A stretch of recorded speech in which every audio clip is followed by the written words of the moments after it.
In the heart of rural Maine, nestled deep within a dense forest, stood an unassuming, centuries-old mansion.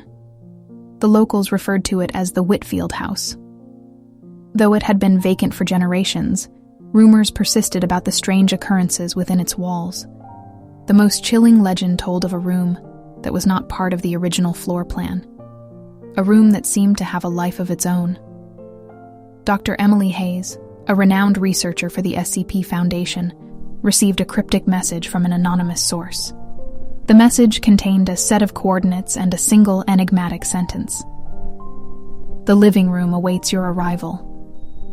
Intrigued by the message's apparent connection to SCP-002, a notorious anomaly known as the living room, Emily decided to investigate.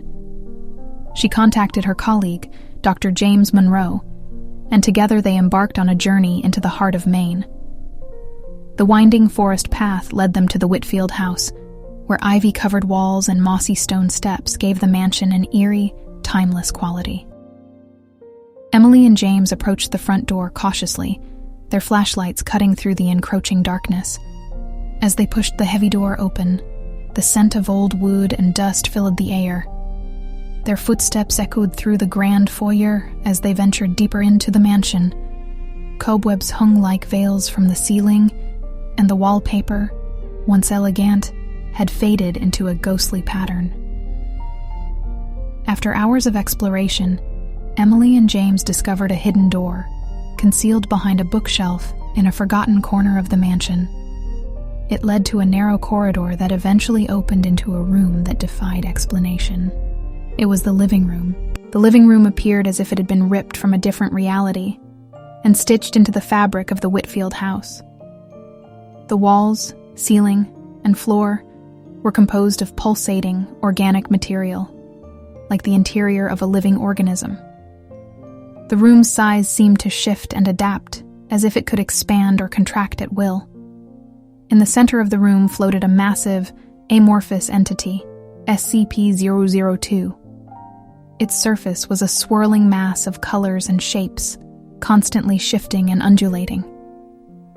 It resembled a chaotic, ever-changing painting that defied the laws of physics. Emily and James approached cautiously, their fascination battling their fear. The room's strange, organic structure seemed to respond to their presence, stretching out tendrils of flesh-like material towards them. They could feel a gentle, almost comforting energy emanating from SCP-002. "Is it sentient?" James whispered, his voice trembling. Emily shook her head.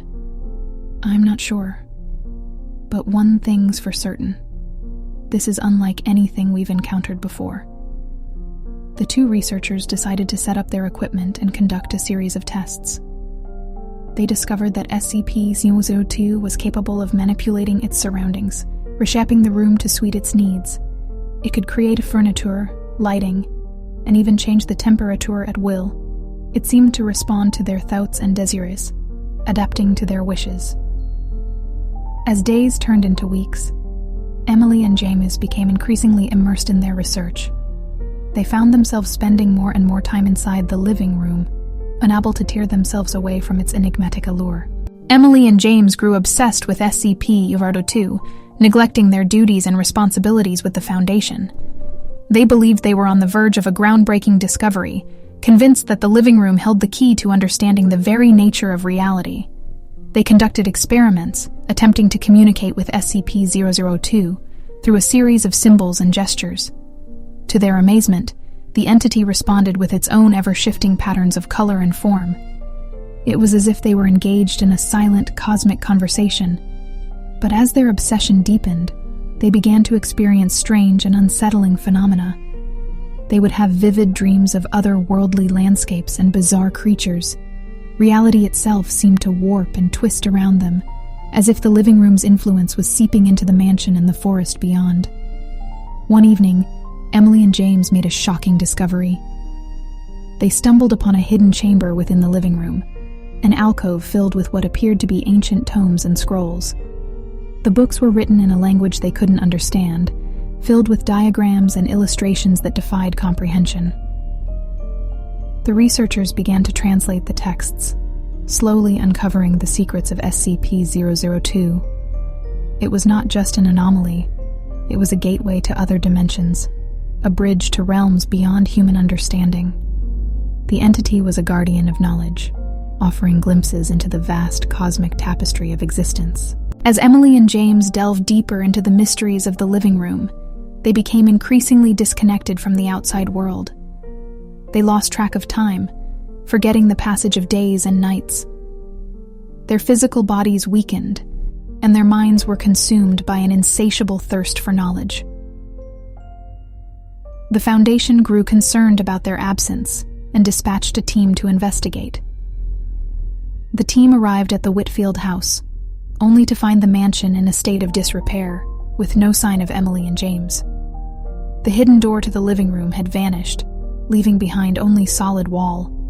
Desperate to find their missing colleagues, the Foundation team began a painstaking search of the mansion. They scoured every room and corridor, even conducting scans for anomalous energy signatures. But the living room remained hidden, a secret known only to Emily and James.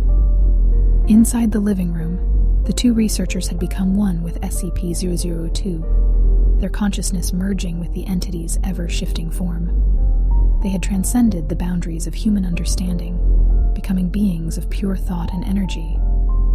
They now existed as part of the cosmic tapestry, witnesses to the secrets of the universe.